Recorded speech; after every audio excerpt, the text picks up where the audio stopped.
लक्ष इकडे आहे असं समजून मी कविता सादर करतोय. कवितेचं नाव आहे वड म्हणला बाई तुला दोन्ही हात जोडले.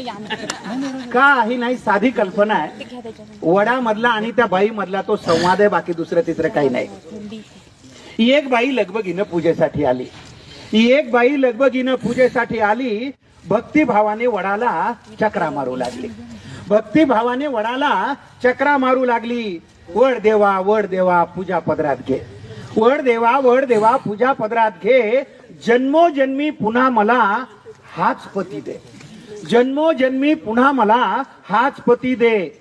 आश्चर्याने वडाने विचारलं, हाच पती पाहिजे?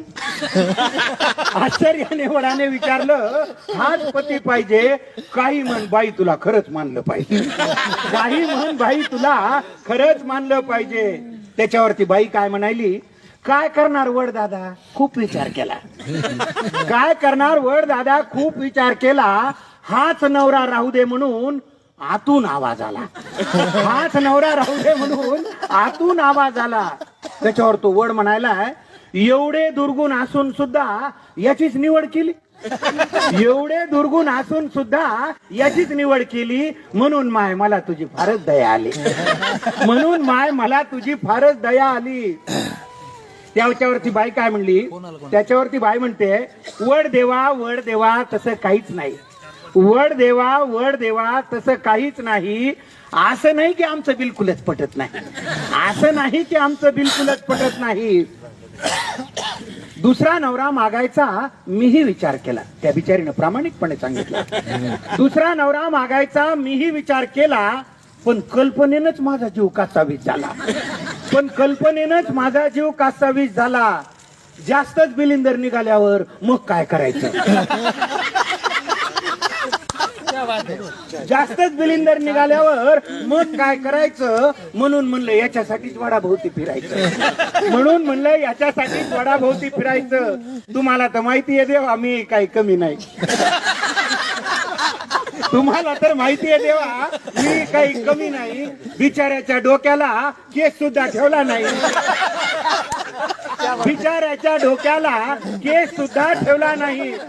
अधून मधून गुरगुर करत, मी थोडंच ऐकते. अधून मधून गुरगुर करत. पहा, या ओळीला पुरुष रसिक सुद्धा दाद देतात. याच्यापेक्षा स्वच्छ मनाची माणसं असू शकतात का? अधून मधून गुरगुर करत, मी थोडंच ऐकते. एका कानाने ऐकून दुसऱ्यानं सोडून देते. एका कानानं ऐकून दुसऱ्यानं सोडून देते. माझी आई मला म्हणली, नवरा बदलायचा नाही. पहा, म्हणजे तो आतून आलेला आवाज कुठून आलेला होता. आजकाल हा आवाज फार झाला. माझी आई मला म्हणली, नवरा बदलायचा नाही. एवढा बावळट माणूस तुला कुठेच मिळायचा. माझी आई मला म्हणली, एवढा बदलायचा नाही, नवरा बदलायचा नाही. एवढा बावळट माणूस तुला कुठंच मिळायचा नाही. तुम्हीच सांगा वड देवा, आईचं मन मोडू का? तुम्हीच सांगा वड देवा, आईचं मन मोडू का? नशिबाने मिळालेलं चांगलं माणूस सोडू का? नशिबाने मिळालेलं चांगलं माणूस सोडू का? वयोवृद्ध झाडाने पण गडगडाटी हास्य केले. वयोवृद्ध झाडाने पण गडगडाटी हास्य केले. वड म्हणला बाई तुला दोन्ही हात जोडले. वड म्हणला बाई तुला दोन्ही हात जोडले. शेवटच्या 4 ओळीकडे आपण विशेष लक्ष द्यावं आणि त्याला आशीर्वाद द्यावे. त्या 4 ओळीला कविता लिहिली कशासाठी? शेवटी वड काय म्हणतोय, न विसरता दरवर्षी पूजेसाठी येत जा. न विसरता दरवर्षी पूजेसाठी येत जा. झाडांसाठी आयुष्यातला थोडा वेळ देत जा. झाडांसाठी आयुष्यातला थोडा वेळ देत जा. धन्यवाद.